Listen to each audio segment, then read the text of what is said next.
Hi students. మనం second BSc computer science వాళ్ళకి Java language గురించి ఇంట్రడక్షన్ చెప్పుకున్నాం.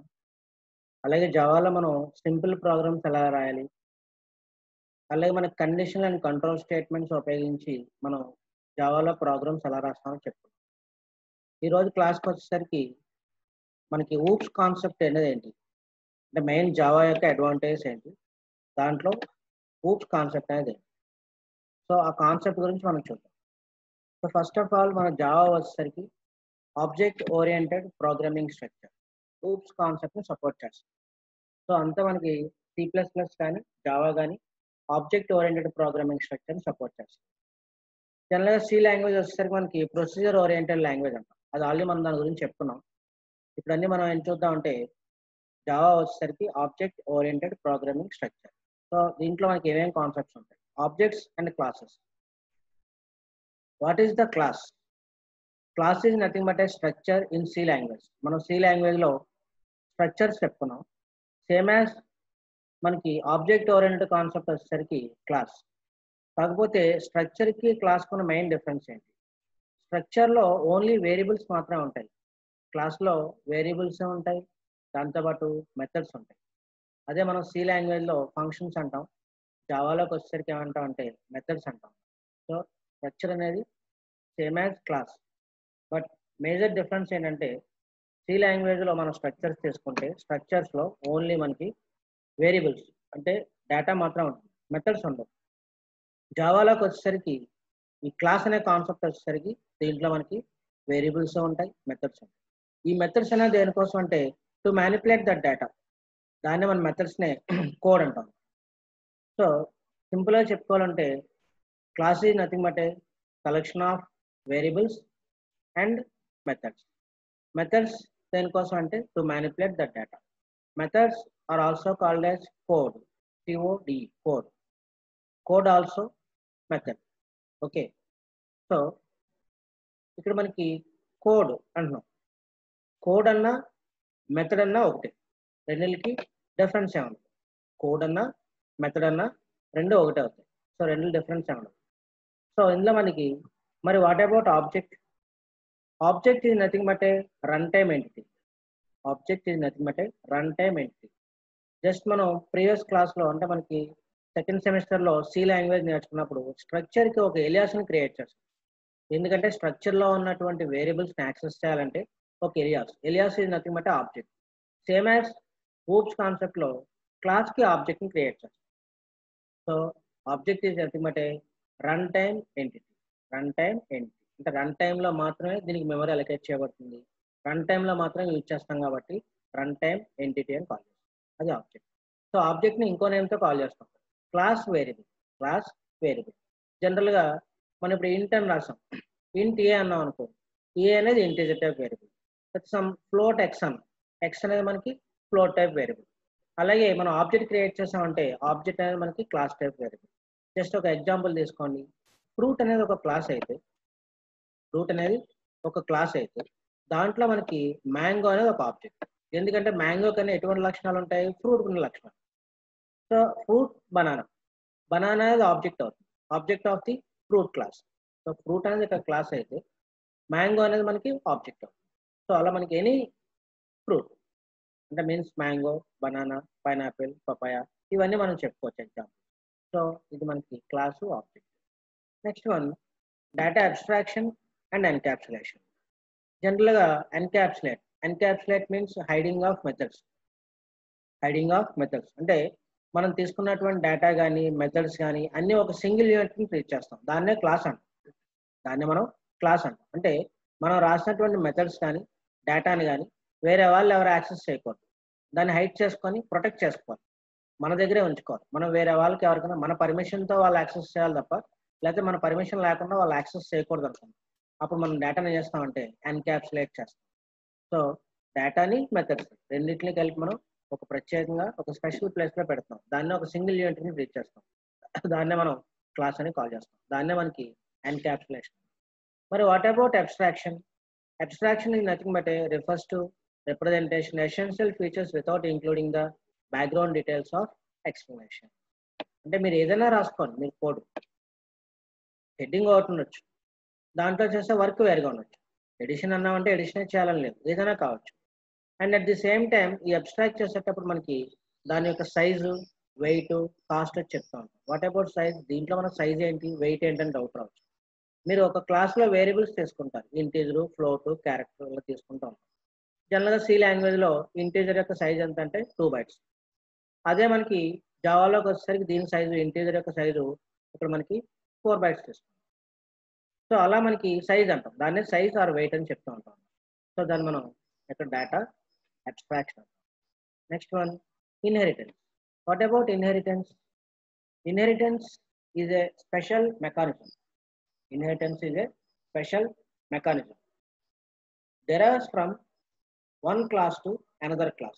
ఒక క్లాస్ నుంచి ఇంకో క్లాస్ మనకి డెరైవ్ చేయబడుతుంది, దాన్నే మనం ఇన్హెరిటెన్స్ అంటాం.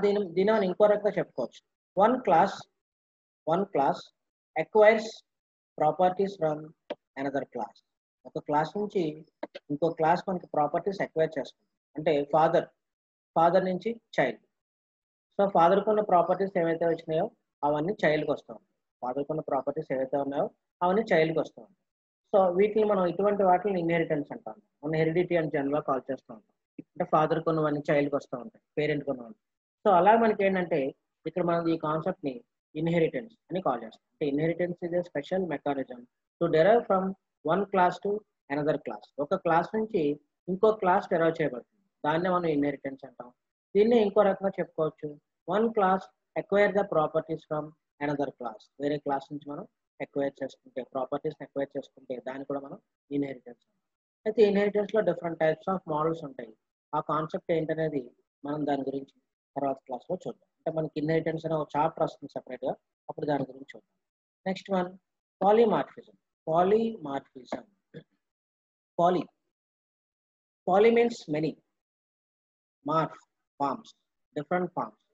అంటే డిఫరెంట్ ఇన్స్టాన్సెస్లో డిఫరెంట్ బిహేవియర్స్ని ఎగ్జిబిట్ చేయడం. మెథడ్ ఒకటే, మెథడ్ నేమ్ ఒకటే, బట్ ఆ మెథడ్లో పంపించేటటువంటి వేరియబుల్స్ని బట్టి దాని యొక్క ఇన్స్టాన్స్ మారిపోతుంది. అంటే దాని యొక్క బిహేవియర్ చేంజ్ అయిపోతుంది. అంటే డిఫరెంట్ టైమ్స్ అండ్ డిఫరెంట్ ఇన్స్టాన్సెస్లో డిఫరెంట్ బిహేవియర్స్ని ఎగ్జిబిట్ చేస్తూ ఉంటుంది. సో దాన్నే మనం పాలిమార్ఫిజం అంటాం. సపోజ్ మనం డ్రా అని చెప్పి సమ్ XY యాక్సిస్ పంపించామనుకో, అంటే X1 Y1 X2 Y2 పంపించామనుకో, ఒక లైన్ గీస్తాం. అదే డ్రా అని చెప్పి మనం సెంటర్ పాయింట్ రేడియస్ ఇచ్చామనుకో, ఒక సర్కిల్ డ్రా చేస్తాం. అంటే డ్రా అనే మెథడ్ ఒకటే, కానీ దాంట్లో పంపించేటటువంటి ఆర్గ్యుమెంట్స్ని బట్టి ఆ మెథడ్ యొక్క బిహేవియర్ చేంజ్ అయిపోతుంది. సో ఆ కాన్సెప్ట్ని మనం ఏమైనా కాల్ చేస్తామంటే పాలిమార్ఫిజం. ఒకలాగే కనిపిస్తుంది, కానీ డిఫరెంట్ టైమింగ్స్లో డిఫరెంట్ బిహేవియర్స్ని ఎగ్జిబిట్ చేస్తాం. అంటే ఇంటర్నల్ మనకి అవుటర్ స్ట్రక్చర్ అంతా ఒకలాగా ఉంటుంది, ఇంటర్నల్ స్ట్రక్చర్ మనకి చేంజ్ అవుతుంది. దాన్ని మనం పాలిమార్ఫిజం అని కాల్ చేస్తాం. Next one, dynamic binding. What about dynamic binding? First of all binding అంటే చూద్దాం. Binding is nothing but A linking. Linking means మనం ఒక మెథడ్ రాసాం. జనరల్గా అప్పుడు సపోజ్ ఒక ప్రోగ్రామ్ రాస్తాం, ప్రోగ్రామ్లో డిఫరెంట్ మెథడ్స్ ఉంటాయి. మనం ఏదో ఒక మెథడ్ కాల్ చేస్తూ ఉంటాం. జనరల్గా ఎప్పుడు మన మెథడ్ కాల్ అవుతుంది? Whenever we compile the programme.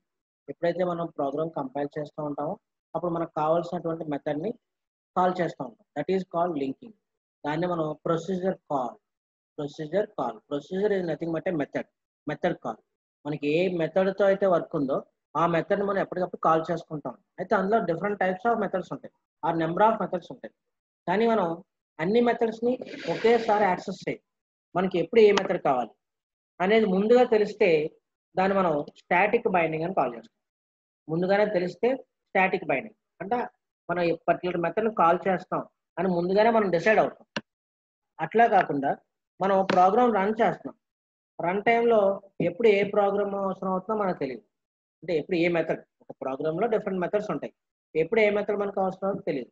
అటువంటిప్పుడు మనకు కావాల్సిన మెథడ్ని కాల్ చేసుకోవాలి. సో మనకు కావాల్సిన మెథడ్ని కాల్ చేయడాన్ని dynamic binding. Dynamic means run టైంలో అంటే మన ప్రోగ్రామ్ రన్ అవుతూ ఉండగా అప్పుడు మనం డిసైడ్ చేసుకుంటాం ఏ ప్రొసీజర్ని కాల్ చేయాలి. అంటే రన్ అవనంత వరకు తెలియదు, ఓన్లీ రన్ టైంలో మాత్రం కాల్ చేయబడుతుంది. దాన్నే మనం డైనమిక్ బైండింగ్. అదే రన్ టైం కన్నా ముందే ముందే మనకు కంపైల్ టైంలోనే తెలిసిపోయింది. ప్రోగ్రామ్ రన్ అవ్వట్లా. ఫస్ట్ కంపైల్ చేస్తాం. తర్వాత రన్ చేస్తాం. కంపైల్ టైంలోనే మనం ఏం కాల్ చేస్తాం అని తెలిస్తే స్టాటిక్ బైండింగ్. అదే రన్ టైంలో మనకు తెలిసిందనుకో ఏ మెథడ్‌ని మనం కాల్ చేస్తాం అనేది తెలిస్తే అప్పుడు మనం దాన్ని ఏమని కాల్ చేస్తామంటే డైనమిక్ బైండింగ్ అని కాల్ చేస్తాం. Okay. So next one message communication. Next one message communication. What about message communication? Different types of objects are different types of classes. ఇందా మనం చెప్పుకున్నాం. ఫ్రూట్ అనేది ఒక క్లాస్, అయితే బర్డ్ అనేది ఒక క్లాస్. సో ఫ్రూట్కి ఆబ్జెక్ట్ మ్యాంగో. ఓకే. సో బర్డ్కి ఆబ్జెక్ట్ సమ్ ప్యారెంట్. సో ఇప్పుడు ఈ రెండిట్ల మధ్యన ఈ రెండు ఆబ్జెక్ట్ల మధ్యన మన మెసేజ్ కమ్యూనికేట్ అయితే that is called message communication. Object oriented programming consist of a set that communicate with each other. ఒక్క దానితో ఇంకొకటి కనెక్ట్ అవుతుంది. అవన్నీ ఒక క్లాస్కి సంబంధించిన ఆబ్జెక్ట్స్ అయి ఉండక్కర్లా. అంటే జనరల్గా మనం ఒక ఇంట్లో ఒక పేరెంట్కి ఒక ఇద్దరు ముగ్గురు చైల్డ్స్ ఉండొచ్చు. వాళ్ళు ఒకరితో వాళ్ళు కమ్యూనికేట్ అవుతారు. సో ఆ పేరెంట్కి ఈ చైల్డ్స్ అనే వాళ్ళు ఆబ్జెక్ట్స్ అయితాయి. అట్లా కాకుండా సపోజ్ మనమే క్లాస్ రూమ్లో కూర్చున్నాం. క్లాస్ రూమ్లో కూర్చున్నప్పుడు డిఫరెంట్ స్టూడెంట్స్ వస్తారు క్లాస్. వచ్చినప్పుడు ఒక స్టూడెంట్తో ఇంకో స్టూడెంట్ ఇంటరాక్ట్ అవుతూ ఉంటారు, కమ్యూనికేట్ చేసుకుంటూ ఉంటారు ఒకరినొకరు. సో అది కూడా మనకి ఏమవుతుంది, మెసేజ్ కమ్యూనికేషన్. ఎందుకంటే మీరు వేరే ఇంటి నుంచి వచ్చారు. సో మీ హౌస్ అనేది ఒక క్లాస్ అయితే మీ హౌస్కి మీరు ఒక ఆబ్జెక్ట్. చాలా డిఫరెంట్ హౌసెస్ అంటే డిఫరెంట్ క్లాసెస్ నుంచి డిఫరెంట్ స్టూడెంట్స్ వచ్చారు, డిఫరెంట్ ఆబ్జెక్ట్స్ వచ్చాయి. ఈ ఆబ్జెక్ట్స్ అన్ని ఒక చోట కూర్చోబెట్టాం. అప్పుడు ఏమవుతున్నారు, ఒకరితో వాళ్ళు కమ్యూనికేట్ అవుతున్నారు కదా. So that is called message communication. Okay, right. Next one benefits of object oriented programming అన్నాం. మరి దీని యొక్క బెనిఫిట్స్ ఏంటి, దీని యొక్క కాన్సెప్ట్ ఏంటి? అసలు మనం ఇప్పటివరకు చూసినంత ఊప్స్ కాన్సెప్ట్స్ అంటే ఏంటో చూసాం. ఇప్పుడు ఈ ఊప్స్ యొక్క అడ్వాంటేజ్ ఏంటో చూద్దాం. First one, through inheritance we can eliminate redundant code. Redundant means redundance, duplicate code మనం ఎలిమినేట్ చేయొచ్చు. అంటే మనం ఒకసారి ఒక ప్రోగ్రామ్ ఆర్ ఒక మెథడ్ రాస్తే అదే మెథడ్ని అందరూ యూజ్ చేసుకోవచ్చు. ప్రతిసారి ఆ మెథడ్ రావాల్సిన అవసరం లేదు. ఒక్కసారి ఒక మెథడ్ రాసి పెట్టుకుంటే అదే మెథడ్ అందరూ యాక్సెస్ చేసుకోవచ్చు. దాన్నే మనం అక్కడ ఇన్హెరిటెన్స్ వల్ల ఉన్న మెయిన్ అడ్వాంటేజ్. అంటే రిడెండెంట్ కోడ్ని ఎలిమినేట్ చేస్తాం. సో రిడెండెంట్ కోడ్ని ఎలిమినేట్ చేయడం అంటే ఏంటి, మనం ఒకసారి రాసిన మెథడ్ని మళ్ళా రాయవలసిన అవసరం లేకుండా ఒకసారి ఒక మెథడ్ రాసుకుంటే ఆ మెథడే అందరికీ మనకి పనిచేస్తుంది. సో అంటే నెంబర్ ఆఫ్ టైమ్స్ కోడ్ రాయక్కర్లేదు. సో అది first advantage. Second one, we can build programs for the standard working modules that communicate with each other rather than having to start writing the code from scratch. అంటే దీనివల్ల ఏమవుతుంది, మనకి productivity పెరుగుతుంది. రాసిన కోడ్నే మళ్ళా రాయాల్సిన అవసరం లేదు. ఒకసారి మనం ఒక మోడల్ ఒక ప్రోగ్రామ్ సెట్ చేసి ఉంచుకుంటే అదే ప్రోగ్రామ్ మనం రిపీట్ చేసుకోవచ్చు. సేమ్ ప్రోగ్రామ్ని రిపీట్ చేయొచ్చు, సేమ్ కోడ్ని మళ్ళా యూజ్ చేసుకోవచ్చు. దానివల్ల ఏమవుతుందంటే మన యొక్క ప్రొడక్టివిటీ ఇంక్రీజ్ అవుతుంది, హయ్యర్ ప్రొడక్టివిటీ. అంటే ఎవరైతే డెవలపర్ ఉన్నారో వాళ్ళ డెవలపర్ యొక్క టైం తగ్గుతుంది. తక్కువ టైంలో ఎక్కువ వర్క్ చేసుకోవచ్చు. అంటే హై ప్రొడక్టివిటీ పెరుగుతుంది. Next one, the principle of data hiding the programmer to build secure programs that cannot be invaded by code in other parts of the program. ఇందా మనం చెప్పుకున్నాం, డేటా హైడింగ్ గురించి చెప్పుకున్నాం. ఆబ్జెక్ట్ కాన్సెప్ట్లో encapsulate చేస్తాం. అంటే మనం తీసుకున్నటువంటి వేరియబుల్స్ కానీ మెథడ్స్ కానీ అన్నీ ఒక చోట పెడుతున్నాం. సో అవన్నీ ఒక క్లాస్లో పెట్టేసుకుంటాం. సో దాన్ని బయట వాళ్ళు ఎవరు యాక్సెస్ చేయలేరు. సో దాన్నే మనం ఏమంటాం అంటే డేటా హైడింగ్. సో ఎప్పుడైతే క్లాస్ అనే కాన్సెప్ట్ ఉపయోగించామో మనం డేటాను హైడ్ చేస్తూ ఉంటాం. వేరే వాళ్ళు ఎవరు కూడా దాన్ని యూజ్ చేయకుండా ఉంటారు. అంటే సెక్యూరిటీ మనకి ప్రొవైడ్ చేయబడుతుంది. Next one, it is possible to have multiply objects to coexist without any interface. అంటే ఎటువంటి ఇంటర్ఫేస్ లేకుండా మనకి మల్టిప్లై ఆబ్జెక్ట్స్, ఎక్కువ ఆబ్జెక్ట్స్ని కలిగి ఉండొచ్చు. అదొక అడ్వాంటేజ్ అవుతుంది. అట్లాగే it is possible to map objects in the problem domain those objects in the program. మీకు ఏదైతే ఒక ప్రోగ్రామ్ తీసుకున్నారో ఆ ప్రోగ్రాంలో ఏవైతే మనకు ఆబ్జెక్ట్స్ ఉన్నాయో వాటిలన్నిటి మనం మ్యాప్ చేసుకోవచ్చు. To map objects, mapping is nothing but A connection between different types of objects. Mapping means connect చేయడం. మీరు జనరల్గా ఇప్పుడు వింటూ ఉంటారు, మీ ఇంటికి వచ్చి గ్రామ వాలంటీర్లు వాళ్ళు మీ ఆధార్ సీడింగ్ చేసుకొని లేకపోతే ఆధార్ మీరు మ్యాపింగ్ చేసుకొని అంటే కనెక్షన్ మీ తంబు మీ తంబు వేస్తూ ఉంటారు. సో ఫింగర్ పెడుతూ ఉంటారు. సో దాని నుంచి డేటా స్టోర్ అవుతూ ఉంటుంది. డేటా స్టోర్ అవ్వడం మాత్రమే మీకు రేషన్ ఇవ్వడం కానీ లేకపోతే ఏమన్నా ఫెసిలిటీస్ వాళ్ళకి ప్రొవైడ్ చేయడం కానీ గవర్నమెంట్ లాంటివి చేస్తూ ఉంటుంది. సో అదంతా అంటే మ్యాపింగ్ అంటే connection. Next one main important point, it is easy to partition the work in a project based on object. అంటే మనం ఒక వర్క్ని డివైడ్ చేయొచ్చు, పార్టిషన్ చేస్తాం. వర్క్ అంతా ఒక వర్క్ ఉంది. ఒక వర్క్ చేయడానికి ఒక మనిషికి ఒక రోజు టైం పడుతుంది అనుకోండి. అంటే ఒక 10 అవర్స్ టైం పడుతుంది అనుకోండి. ఒక 10 అవర్స్ టైం పడుతుంది. కానీ మనకు 1 అవర్లో వర్క్ అయిపోతుంది. అంటే ఎంతమంది చేయాలి? 10 మెంబర్స్ చేయాలి. 10 మెంబర్స్ చేస్తే మనకు ఆ వర్క్ 1 అవర్లో అయిపోతుంది. మరి ఆ వర్క్ని 10 పార్టీషన్స్ కింద చేయాలి. అంటే అలా 10 పార్టీషన్స్ కింద చేయడం అంటే అది అంత ఈజీ కాదు. కానీ జావాలో ఉన్న అడ్వాంటేజ్ ఏంటంటే మనకి ఎంత పెద్ద వర్క్ అయినా సరే దాన్ని చిన్న చిన్న వర్క్స్ కింద పార్టీషన్ చేసుకోవాలి. అలా పార్టీషన్ చేయడం వల్ల ఏమవుతుందంటే మనం ఈ డేటాని వేరే వాళ్ళు అంటే ఈ వర్క్ మీరు చేయండి, వర్క్ మీరు చెప్పు, మనం వర్క్ని డివైడ్ చేసుకుంటూ వెళ్తాం. సో ఎప్పుడైతే వర్క్ని డివైడ్ చేసుకుంటూ వెళ్ళామో వర్క్ ఫాస్ట్గా అవుతుంది. Next one data centered design approach. Centralized database అంటాం. సెంట్రలైజ్డ్ డేటాబేస్ అంటే ఎప్పుడైతే మన డేటా అంతా ఒక ప్లేస్లో ఉందో దీన్ని అందరికీ మనం డిస్ట్రిబ్యూట్ చేయొచ్చు. అందరికీ మనం ఈజీగా డిస్ట్రిబ్యూట్ చేయొచ్చు. సో ఓన్లీ మనకు సెంట్రలైజ్డ్ డేటా సపోజ్ ఇప్పుడు నేను క్లాస్ చెప్తున్నాను, ఇదే క్లాస్ మీరు అందరూ వింటున్నారంటే డేటా అంతా ఒక చోటే స్టోర్ అవుతుంది. కానీ ఈ ఒక చోట స్టోర్ అయిన డేటాని అందరూ యాక్సెస్ చేయగలుగుతున్నారు.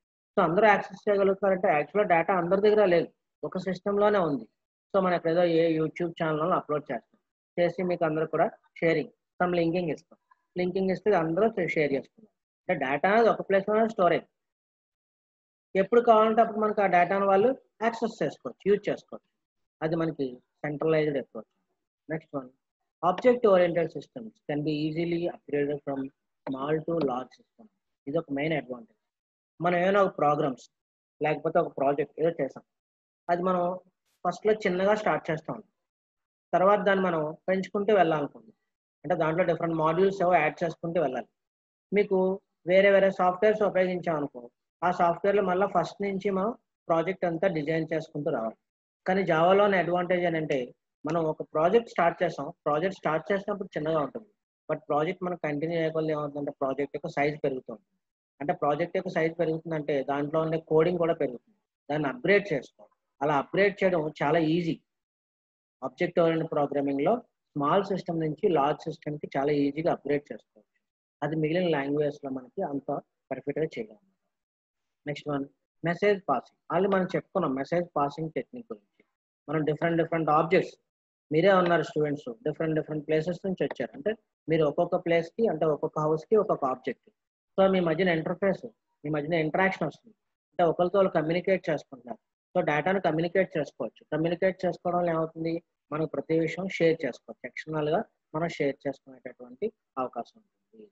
అట్లాగే software complexity can be easily manage.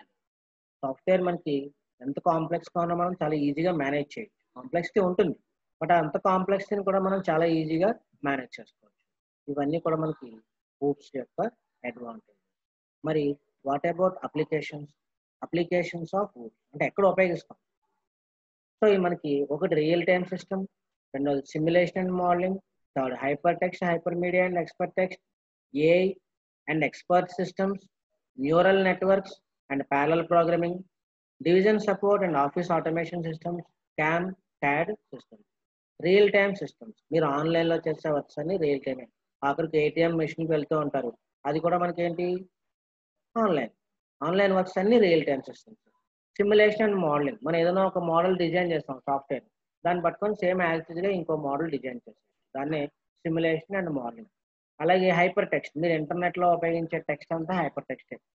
మనం ఇప్పుడు ఆడియోని వీడియోని షేర్ చేస్తాం, అదంతా మనం హైపర్ మీడియా అంటాం. సో అదంతా hyper text, hyper media and expert text. So అందుకనే మనకి జావా ఎక్కువ పాపులర్ అవడానికి గల కారణం ఏంటంటే దీన్ని ఎక్కువ మనం ఎక్కడ ఉపయోగిస్తాం, ఇంటర్నెట్ డెవలప్మెంట్లో ఎక్కువ ఉపయోగిస్తాం. అలాగే AI and expert system, artificial intelligence and expert systems. Artificial intelligence మన ఇంటెలిజెన్స్ అన్ని న్యాచురల్ ఇంటెలిజెన్స్, మన ఇంటెలిజెన్స్ అన్ని న్యాచురల్. అట్లా కాకుండా ఇక్కడ అన్ని మనకి ఏంటి, ఆర్టిఫిషియల్ ఇంటెలిజెన్స్ అంటే మనం కంప్యూటర్ ముందు వర్క్ చెప్తాం, అది ఆటోమేటిక్గా వర్క్ చేస్తాం. సో దాన్ని మనం ఏఐ అంటాం, ఆర్టిఫిషియల్ ఇంటెలిజెన్స్. మనం ఇప్పుడు మన ఎయిర్ కూలర్ అయితే ఏసీ ఉంది, ఏసీ వస్తే మనం ఆటోమేటిక్గా ఆన్ అవుతూ ఉంటుంది, ఆటోమేటిక్గా ఆఫ్ అవుతుంది టెంపరేచర్ బట్టి. సో అవన్నీ ఆర్టిఫిషియల్ ఇంటెలిజెన్స్ అంటాం. అలాగే neural networks and parallel programming. So మనం ఉపయోగించేవన్నీ, మనకి నెట్లో ఉపయోగించేవన్నీ న్యూరల్ నెట్వర్క్స్, అలాగే parallel programming concepts. Division support and office automation system. Office automation system మనం రకరకాల వర్క్స్ చేస్తూ ఉంటాం, లెటర్స్ టైప్ చేస్తూ ఉంటాం, రకరకాల షీట్స్ ప్రిపేర్ చేస్తూ ఉంటాం, నెంబర్ ఆఫ్ క్యాలిక్యులేషన్స్ చేస్తూ ఉంటాం. ఇవన్నీ చోట్ల కూడా మనకి ఈ అప్లికేషన్స్, గ్రూప్స్ అప్లికేషన్. అట్లాగే CAM or CAD, computer aided machinery. Computer aided machinery or దీన్ని మనం కంప్యూటర్ ఎయిడెడ్ డిజైన్స్ అంటాం. అంటే మెషిన్స్ అని మనం కంప్యూటర్స్ బేస్ చేసుకొని మనం డిజైన్ చేస్తాం, అంటే మేక్ చేసి మనకు పర్ఫెక్ట్గా ఉంది, బాగుంది అనుకుంటే దాన్ని ఉపయోగిస్తాం. అలాగే క్యాడ్ మనకి రకరకాల ఇంటీరియర్స్ చూపిస్తూ ఉంటారు, లేదా different types of building construction జరగదు, యాక్చువల్ కన్స్ట్రక్షన్ ఉండదు, అన్ని మన డమ్మీ ఓన్లీ కంప్యూటర్లో చూపిస్తారు, ఇలా ఉంటుంది, ఈ బిల్డింగ్కి కలర్ వేస్తే బాగుంటుంది అన్నీ చూపిస్తారు. మనం ఓకే అనుకుంటే మనం దాన్ని ఇంప్లిమెంట్ చేస్తాం. సో అలాగే మనకి కంప్యూటర్ ఎయిడ్ మెషినరీస్ని అలాగే డిజైన్స్ని ప్రిపేర్ చేయడం కోసం ఈ ఊప్స్ యొక్క అప్లికేషన్స్ని ఉపయోగిస్తాం. సో ఈ క్లాస్లో ఇంతవరకు చూద్దాం.